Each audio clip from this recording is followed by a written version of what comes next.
క్రీస్తునందు ప్రియమైన సహోదరి సహోదరులకు ప్రభువైన యేసుక్రీస్తు నామములో మా హృదయపూర్వకమైనటువంటి వందనములు తెలియజేస్తా ఉన్నాను. ప్రియమైన సహోదరులారా, సర్వోన్నతుడైన దేవుడు తన మహాకృపను బట్టి మాకు ఇచ్చిన ఈ గొప్ప సదావకాశాన్ని బట్టి మరి ప్రణాళిక టీవీ వారికి మా హృదయపూర్వకమైనటువంటి వందనాలు తెలియజేస్తా ఉన్నాం.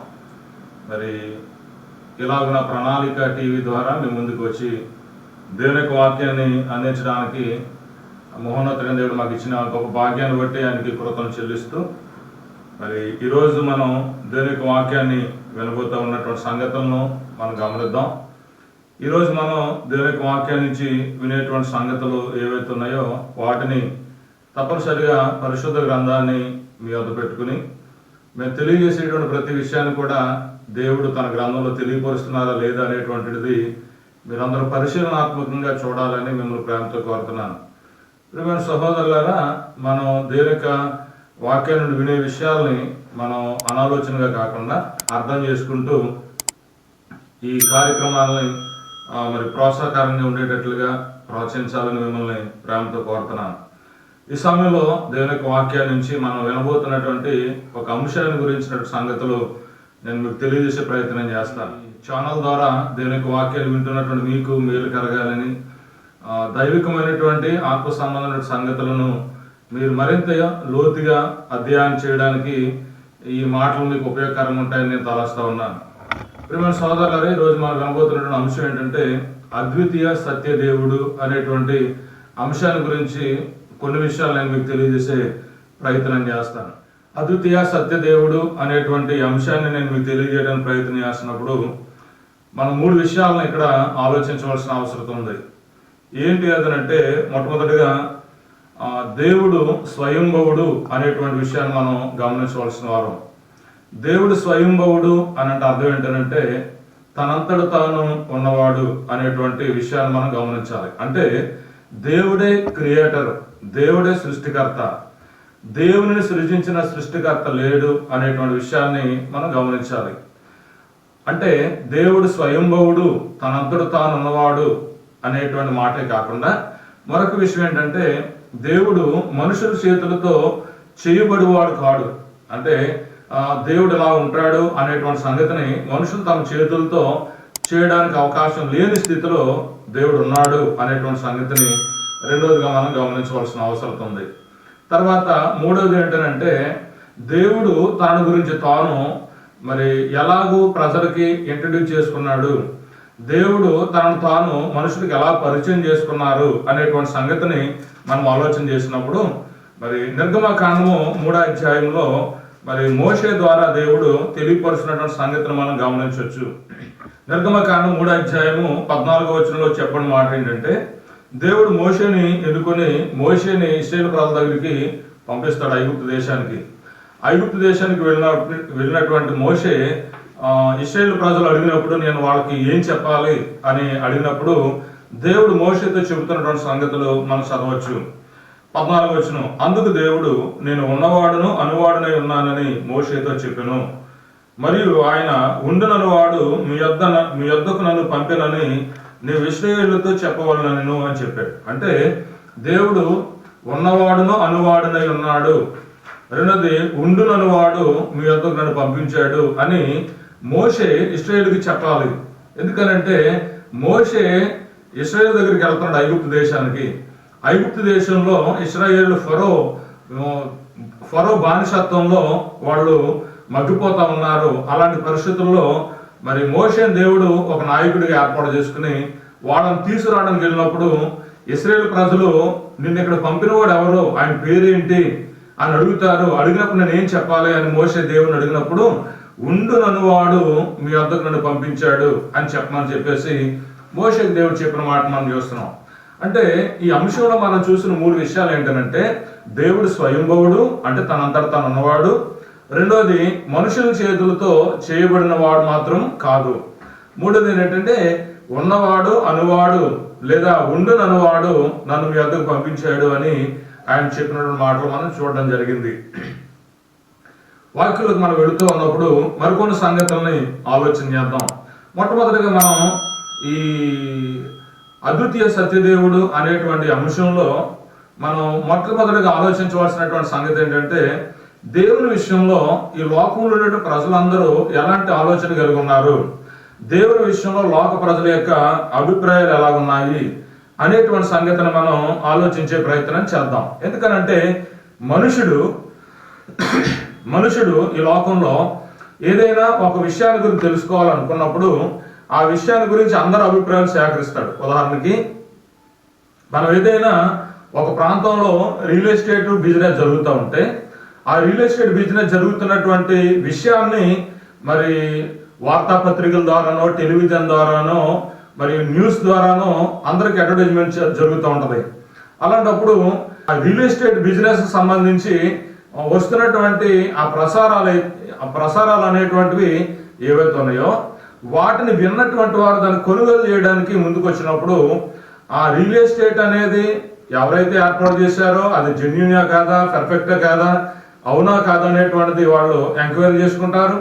ఆ తర్వాత అక్కడ ఉండే ల్యాండ్స్ అనేటువంటివి ఎలాంటి కాస్ట్లో ఉన్నాయి, అది ఎలాగా ఉపయోగకరంగా ఉంటుంది, భవిష్యత్తులో అది మనకి ఎలాంటి లాభాలు తెచ్చిపెడుతుంది అనేటువంటి విషయాల మీద వారు ఆలోచించడం జరుగుతూ ఉంది.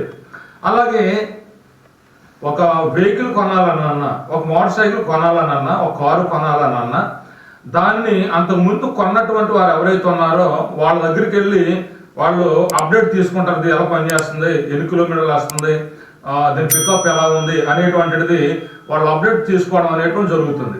ఇలాగా గుండు సూదు మొదలుకొని అత్యంత విలువైనటువంటి ఏరోప్లేన్ వరకు కూడా మనుషుడు తన జీవితాల్లో దాన్ని కలిగి ఉండాలనుకుంటే ఖచ్చితంగా దాని గురించి ఎంక్వైరీ అనేటువంటిది చేస్తాడు.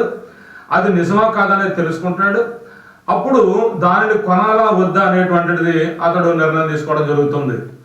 అలాగే ఈరోజు మనం దేవుడి గురించినటువంటి సంగతులు తెలుసుకునేటప్పుడు కూడా అన్ని విషయాలను మనం ఆలోచించవలసినటువంటి అతి ప్రాముఖ్యమైన సంగతి ఉంది. కాబట్టి ఈరోజు మరి అద్వితీయ సత్యదేవుడు అనేటువంటి ఆ దేవుని గురించి మనం తెలుసుకోవాలనంటే ఖచ్చితంగా ప్రజలు ఆయన గురించి ఏమనుకుంటున్నారు అనేటువంటిది మనం తెలుసుకోవాల్సిన అవసరం ఉంది. ఉదాహరణకి కొంతమంది ఉంటారు, వారిని నాస్తికులు అని అన్నారు. నాస్తికులు అని పిలువబడేటువంటి వారి యొక్క అభిప్రాయం ఏంటంటే అసలు దేవుడు లేడు అని చెప్పేసి వారు మాట్లాడటం జరుగుతూ ఉంది.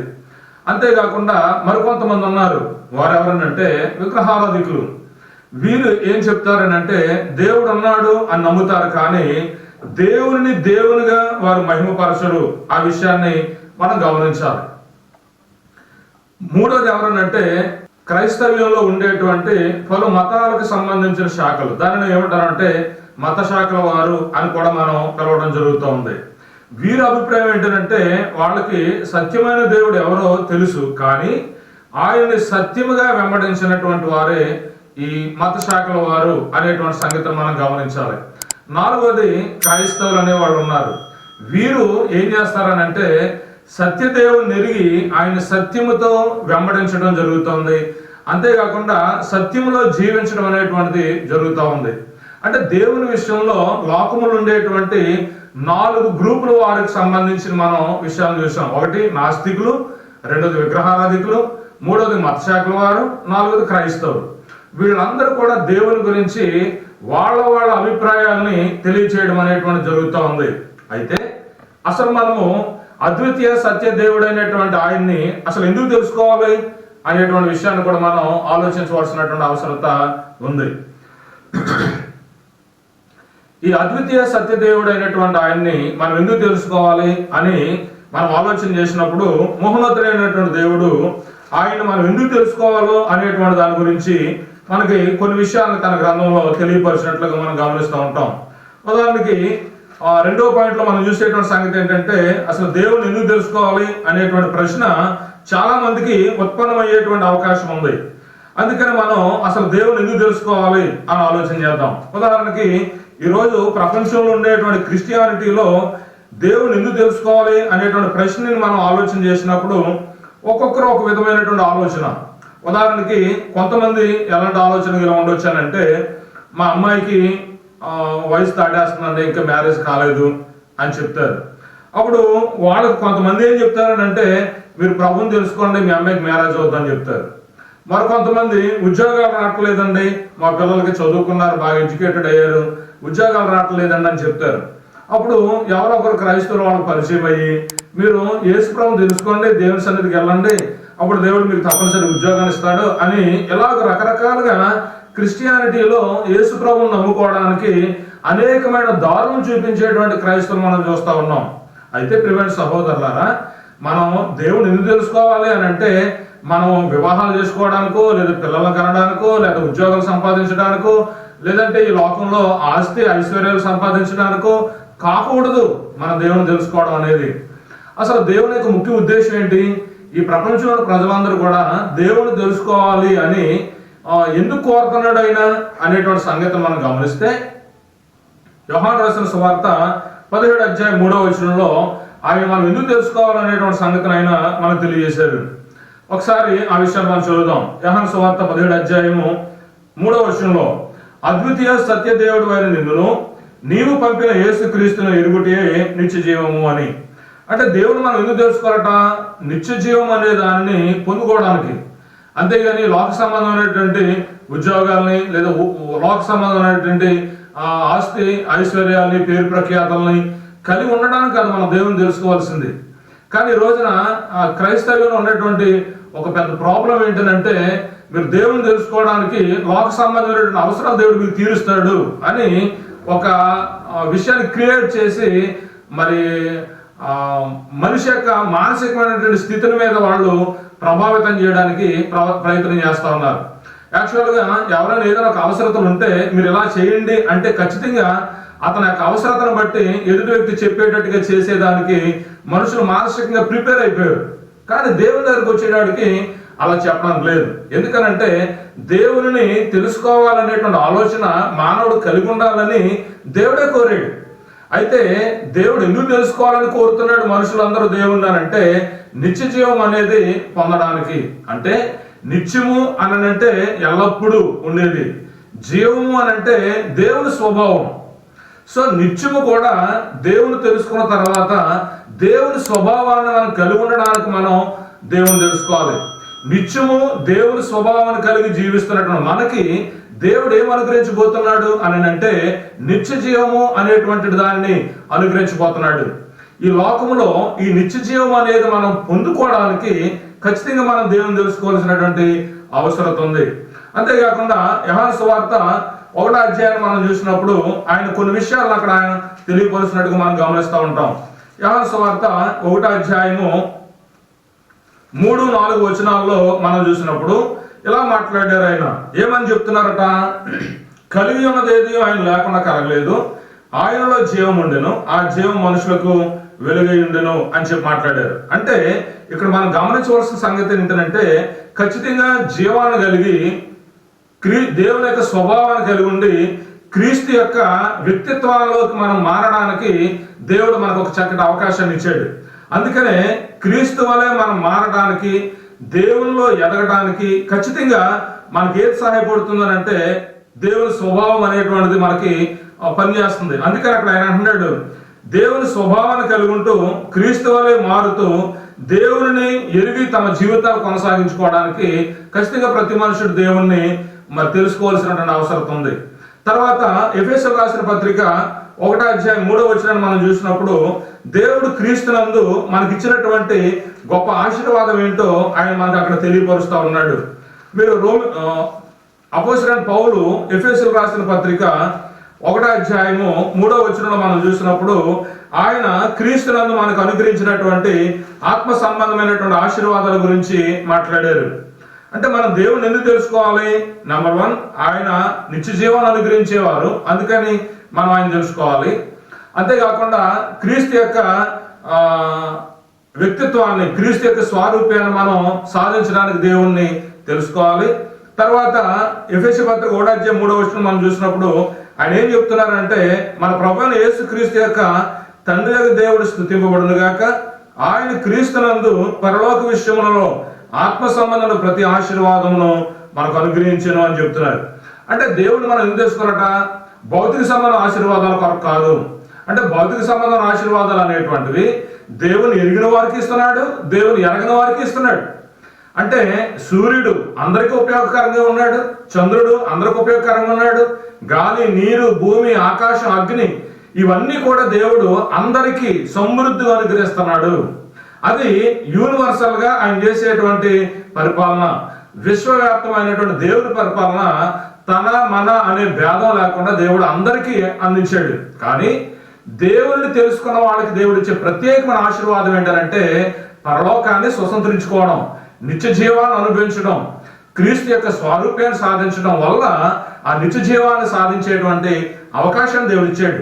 అందుకని పౌలు ఎఫెసులో ఉన్నటువంటి సంఘానికి ఈ ఉత్తరాన్ని రాస్తూ ఏమని చెబుతున్నాడట, క్రీస్తునందు పరలోక విషయములలో ఆత్మ సంబంధమైనటువంటి ఆశీర్వాదాలు అనేటువంటివి ఆయన అనుగ్రహించి ఉన్నారు అనేటువంటి సంగతిని ఆయన ఇక్కడ మనకు తెలియపరిచారు.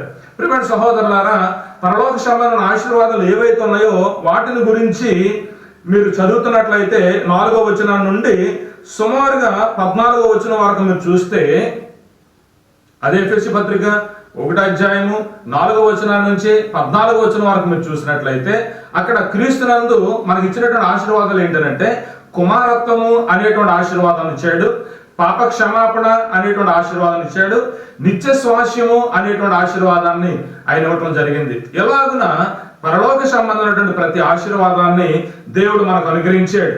కుమారత్వం అనేటువంటిది, పాప క్షమాపణ అనేటువంటిది, పరిశుద్ధాత్మ అనేటువంటి ఆశీర్వాదాన్ని నిత్య స్వాస్యంగా దేవుడు మనకి అనుగ్రహించి ఉన్నారు. అందుకనే అద్వితీయ సత్యదేవుడు అనేటువంటి ఆయన్ని మనం తెలుసుకోవాల్సినటువంటి అవసరం ఉంది. అపోస్తలుల కార్యాలు 17వ అధ్యాయము 26వ వచనం నుంచి మనం చూసినట్లయితే పౌలు మరి తెలియపరుస్తున్నటువంటి సంగతిని ఇక్కడ మనం గమనించవచ్చు.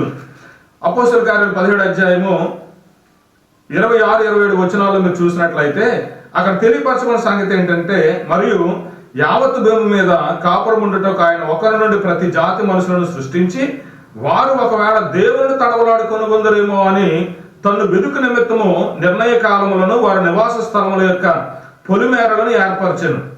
ఆయన మనలో ఎవరికి దూరముగా ఉండేవాడు కాడు అనేటువంటి సంగతిని ఆయన తెలియపరిచాడు. ప్రియమైన సహోదరులారా, ఇక్కడ మనం చదివినటువంటి 2 వచనాల్లో కూడా మనం గమనించవలసిన ప్రాముఖ్యమైన సంగతి ఏంటంటే దేవుడు తనను కనుగొనాలని కోరుకుంటున్నాడు.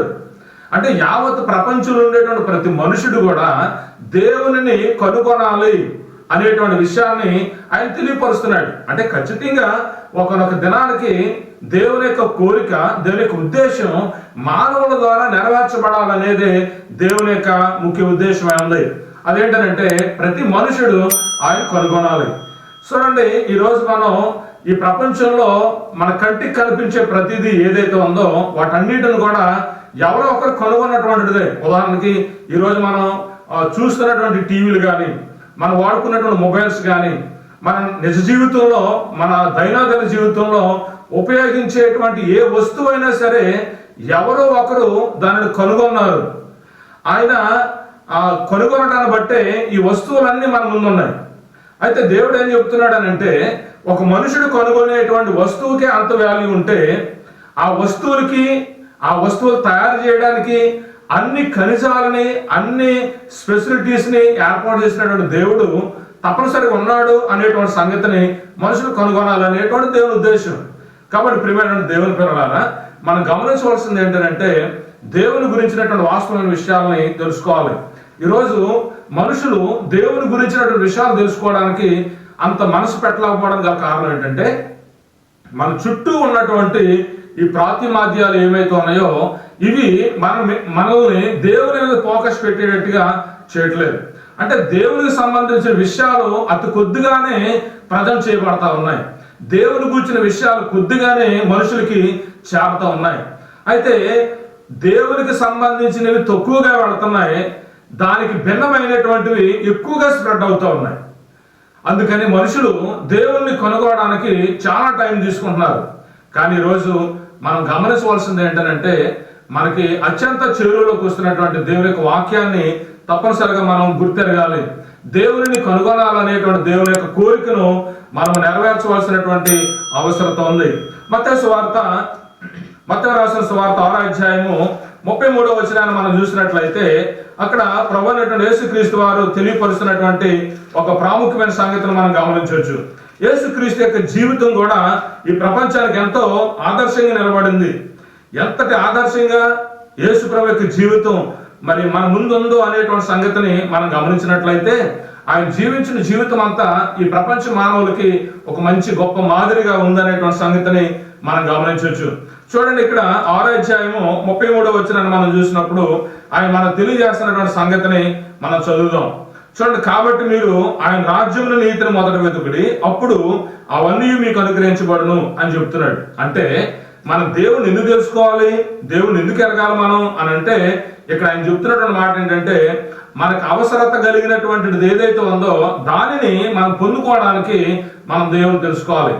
ఇక్కడ మరొక ప్రశ్న మనం ఆలోచించాలి. మనకి ఏదైతే అవసరత ఉందో దానిని మనం పొందుకోవడానికి, ఉదాహరణకు మనకి భౌతిక సంబంధమైనవి అవసరమై ఉంటే వాటిని పొందుకోగలం. ఎప్పుడు అనంటే, మొదట ఆయన రాజ్యాన్ని నీతిని వెతికినప్పుడు. అంటే దేవుని రాజ్యాన్ని, ఆయన అందులో ఉన్నటువంటి దేవుని నీతిని మనం తెలుసుకోకపోతే ఈ భౌతిక సంబంధమైనవి ఏవి కూడా మనం పొందుకోవాలి. అందుకని ఖచ్చితంగా మనం దేవుని తెలుసుకోవడానికి ప్రయత్నం చేయాలి. ఈ రోజున మనం దేవుని తెలుసుకోవడానికి ప్రయత్నం చేసేటప్పుడు ఎందుకు తెలుసుకోవాలి అనేటువంటి ప్రశ్న ఆలోచించినప్పుడు ఒక 4 విషయాలు మనం ఆలోచించాం. ఒకటి, నిత్య జీవం అనేటువంటి దాన్ని మనం పొందడానికి దేవుని తెలుసుకోవాలని చూసాం. రెండోది, మరి ఆత్మ సంబంధమైనటువంటి ఆశీర్వాదాలని పొందడానికి మనం దేవుని తెలుసుకోవాలని చూసాం. మూడోది, దేవుని కనుగొనాలని దేవుడే కోరుతున్నాడు అనేటువంటి సంగతిని మనం చూసాం. నాలుగోది, అవసరమైనవన్నీ కూడా మనం పొందుకోవడానికి దేవుని తెలుసుకోవాలి. సో అద్వితీయ సత్యదేవుడు అనేటువంటి ఆయన్ని ఎందుకు తెలుసుకోవాలో ఈ 4 విషయాల ద్వారా నేను మీకు తెలియచేయడం జరిగింది. తర్వాత 3వ విషయాన్ని మనం ఆలోచన చేసినట్లయితే అక్కడ ఆయన మరొక విషయాన్ని మనకు తెలియపరుస్తున్నాడు. ఏంటదనంటే, ఈ అద్వితీయ సత్యదేవుడు అనేటువంటి ఆయన ఉన్నాడు అనడానికి అసలు రుజువులు ఏమైనా ఉన్నాయా? ఈ అద్వితీయ సత్యదేవుడు అనేటువంటి దేవుడు ఉన్నాడు అనడానికి ఆధారాలు ఏవైతే ఉన్నాయా? ఈ ఆధారాలు అనేటువంటి ఉన్నాయా లేదనేటువంటిది మనం కూడా తెలుసుకోవడానికి ప్రయత్నం చేయవలసినటువంటి అవసరత ఉందని నేను మీకు ప్రేమతో మనవి చేస్తా ఉన్నాను. దేవుడు ఉన్నాడా, ఈ అద్వితీయ సత్యదేవుడు అనేటువంటి ఆయన ఉన్నాడా అనేటువంటి సంగతిని మనం ఎట్లా తెలుసుకోగలము అని అంటే, ఒక విషయాన్ని మనం చూద్దాం. రోమిలకు రాసిన పత్రిక 1వ అధ్యాయము 19-20 వచనాలు మనం చూసినట్లయితే, రోమిలకు రాసిన పత్రిక 1వ అధ్యాయము 19-20 వచనాల్లో మనకి కొన్ని విషయాలు తెలియచేయబడతా ఉన్నాయి. ఏంటా విషయాలు? దేవుడు ఉన్నాడు అనడానికి ఆధారాలుగా మనకి ఇక్కడ కనిపించేవి ఏంటట? చదువుతున్నాడు 19-20 వచనాలు. ఎందుకనగా, దేవుని గూర్చి తెలియసఖ్యమైనది ఏదో అది వారి మధ్య విశుద్ధమైనది, దేవుడు అది వారికి విశుద్ధపరిచెను. ఆయన అదృశ్య లక్షణములు అనగా ఆయన నిత్యశక్తియు దేవత్వమును జగత్తుత్పత్తి మొదలుకొని సృష్టించబడిన వస్తువులను ఆలోచించడం వలన తేటబడుచున్నవి అని చెప్పేసి మాట్లాడారు. అంటే దేవుడు ఉన్నాడు అనడానికి రుజువు ఏంటంటే సృష్టి అనేటువంటి సంగతిని మనం గమనించవలసినటువంటి అవసరం ఉంది. అంతేకాకుండా కీర్తనకారుడు కూడా మరి కీర్తన గ్రంథము 19వ అధ్యాయంలో ఆయన చెప్తున్నటువంటి మరొక మాటను కూడా మనం గమనించే ప్రయత్నం చేద్దాం. చూడండి, కీర్తన గ్రంథము 19వ అధ్యాయము మరి 1-2 వచనాలు మనం చూసినప్పుడు, ఆకాశమును దేవుని మహిమను వివరించుచున్నవి, అంతరిక్షం ఆయన చేతి పనులు ప్రచురపరుచున్నది, పగటికి పగలు బోధ చేయుచున్నది, రాత్రికి రాత్రి జ్ఞానము తెలుపుతుంది అని చెప్పి మాట్లాడాడు. అంటే ఇక్కడ తెలియపరచబడిన సంగతులు ఏంటంటే, సృష్టి దేవుడు ఉన్నాడు అనడానికి ఒక ఆధారం అయితే, సృష్టిలోని క్రమం కూడా దేవుడు ఉన్నాడు అనడానికి ఒక రుజువై ఉంది అనేటువంటి సంగతిని మనం గమనించవలసినటువంటి వారము. అంతేకాకుండా అపోస్తుల కార్యాలు 14వ అధ్యాయంలో, అపోస్తుల కార్యాలు 14వ అధ్యాయము 17వ వచనం, అపోస్తుల కార్యాలు 14వ అధ్యాయం 17వ వచనంలో చెప్పబడుతున్న మాట ఏంటంటే, అయినను ఆయన ఆకాశము నుండి మీకు వర్షమును ఫలవంతములైన ఋతువులను దయచేయచ్చు, ఆహారమును అనుగ్రహించుచు, ఉల్లాసముతో మీ హృదయములను నింపుచు, మేలు చేయుడు చేత తన్ను గూర్చి సాక్ష్యము లేకుండా చేయలేదని బిగ్గరగా చెప్పిరి అని మాట్లాడాడు. అంటే దేవుడు ఉన్నాడు అనడానికి ఈ సృష్టి ఒక గొప్ప సాక్ష్యం. ఈ సృష్టిలో ఉండేటువంటి క్రమ పద్ధతి ఒక గొప్ప సాక్ష్యం. కాబట్టి అద్వితీయ సత్యదేవుడు అనేటువంటి దేవుడు ఉన్నాడని ఈ సృష్టిలోని క్రమం నిత్యం కూడా మనకు ఒక ఆధారంగా, ఒక రుజువుగా కనబడుతుంది. చూడండి, ఈ సృష్టి సృజించబడిన నాడు దేవుడు ఆకాశంలో సూర్యుని పెట్టాడు, అలాగే చంద్రుని పెట్టాడు, ఒక దినమును పెట్టాడు, అంటే ఒక రోజుని ఏర్పాటు చేశాడు. ఆ రోజుకి 24 గంటల టైం అని ఫిక్స్ చేశాడు. ఏ రోజు అది దాని క్రమాన్ని తప్పలేదు. సంవత్సరాలు త్వరగా గతించిపోతున్నాయి అని అంటాం, కానీ 2023లో ఉన్నటువంటి ఆ రోజే 2023లో ఉన్నటువంటి ఆ రోజే ఈ రోజు ఉంది. అప్పుడున్న 24 గంటలే ఈ రోజు కూడా 24 గంటలు, ఎక్కడ మారలేదు. కాబట్టి సృష్టిలో ఉన్నటువంటి క్రమం అంతా కూడా సక్రమంగా నిర్వహించబడతా ఉంది. అందును బట్టి దేవుడు ఉన్నాడని మనం గమనించాలి. అలాగే భూమి ఎప్పుడు కూడా తన గతి తప్పలేదు, సముద్రం తన గతి తప్పలేదు, ఆకాశం తన గతి తప్పలేదు. అంతేకాకుండా దేవుడి చేత సృష్టించబడిన మానవుడు కూడా. సో మానవ యొక్క మనుగడలో కూడా ఎలాంటి మార్పులు రాలేదు. కాబట్టి సృష్టిలో ఉన్నటువంటి క్రమం దేవుడు ఉన్నాడు అనడానికి ఒక ఆధారం. దేవుడు ఈ సృష్టి అంతాన్ని సృజించాడు. దేవుని చేత ఈ సృష్టి అంతా కూడా నడిపించబడుతుంది. దీనిని బట్టి మరి దేవుడు ఉన్నాడు అనేటువంటి విషయాన్ని మనం గమనించాలి. రెండవది, మానవుడు ఒక ఆధారం. ఆదాము అవ్వల గురించి మనం ఆలోచిస్తాం. దేవుడే వారిని సృజించాడని చెప్పేసి ఆదికాండం 2:7 చూస్తాము. అంతేకాకుండా 139 కీర్తన 13-14 వచనంలో మనం చూస్తాము మానవుడు దేవుని చేత సృజించబడిన వాడు అనేటువంటి విషయాన్ని. రెండవది మానవుడు కారణం అయితే, మూడవది యేసుక్రీస్తు కారణం. ఎందుకనంటే కాలం అనేది క్రీస్తు ప్రభు ద్వారా లెక్కించబడతా ఉంది. క్రీస్తుకు పూర్వం, క్రీస్తు శకం అని లెక్కించడాన్ని బట్టి మరి యేసుక్రీస్తు ప్రభు ఒక కారణం అనేటువంటి సంగతిని మనం గమనించవలసిన వారం. యోహాను సువార్త 1:18 ప్రకారంగా. అంతేకాకుండా దేవుడు ఉన్నాడు అంటే మరొక ఆధారం ఏంటంటే మన చేతుల్లో ఉన్నటువంటి పరిశుద్ధ గ్రంథం బైబిల్ దేవుని మూలంగా వ్రాయబడింది. పేతురు రాసిన 2వ పత్రిక 1వ అధ్యాయము 20-27 వచనాలు మనం చూసినప్పుడు, పేతురు రాసినటువంటి 2వ పత్రిక 1వ అధ్యాయం 20-27 వచనాల ప్రకారంగా మరి దేవుని ఆత్మ మూలంగా, దేవుని ఆత్మ ప్రేరణ మూలంగా దేవుని గ్రంథం రాయబడింది. వీటన్నిటిని బట్టి దేవుడు ఉన్నాడు అనేటువంటి విషయాన్ని మనం గమనించవచ్చు. ఇవే కాదు, ఇంకా చాలా విషయాలు మరి అద్వితీయ సత్యదేవుడు అనేటువంటి వారు ఉన్నారు అనేటువంటి సంగతిని మనం తెలుసుకోవచ్చు. ఆఖరిగా ఒక విషయాన్ని నేను చెప్పి ముగిస్తున్నాను. కీర్తన గ్రంథం 14:1 దేవుడు లేడని చెప్పేవారు బుద్ధిహీనులు అని చెప్పి మాట్లాడబడింది. అంతేకాకుండా దేవుడు ఉన్నాడు అనేటువంటి సంగతిని ఆధారాలతో పాటు మనము నమ్మవలసినటువంటి అవసరం ఉంది. ఇలాగ దేవుని గురించినటువంటి అనేక విషయాలు మనం తెలుసుకోవడానికి ఇలాగ కార్యక్రమం ద్వారా మీ మధ్యకి రావడం జరిగింది. సో మీ మధ్యకి ఈ కార్యక్రమం ద్వారా రావటాన్ని బట్టి సంతోషిస్తూ ఉన్నాం. మరి ఈ కార్యక్రమం మీరు ఆదరించాలని, మరికొంతమందికి మీరు మరి చేరువయ్యేటట్టుగా ప్రయత్నించాలని మిమ్మల్ని ప్రేమతో కోరుతూ మీ అందరికి నా హృదయపూర్వక వందనాలు తెలియజేస్తే మాటలు ముగిస్తున్నాను. దేవుడు తన మాటలు మీ అందరూ ఇంట్లో పరంపచేయను గాక. ఆమేన్. సహోదరులారా, దయతో ప్రార్థన చేసుకుని అందరూ తలలో వచ్చినట్లయితే. సర్వోన్నతుడైన నాయన, మీ ఘనమైన నామానికి స్తుతులు చెల్లిస్తున్నాం. ఇంతవరకు ఈ కార్యక్రమాన్ని నీ పిల్లలకు చేరువలో చేరడానికి, వారికి అందించడానికి మీరు మాకు సహాయం చేశారు. మరి ఎవరైతే నీ బిడ్డలు ఈ వాక్యాన్ని వింటున్నారో వారిని మీరు ఆశీర్వదించండి.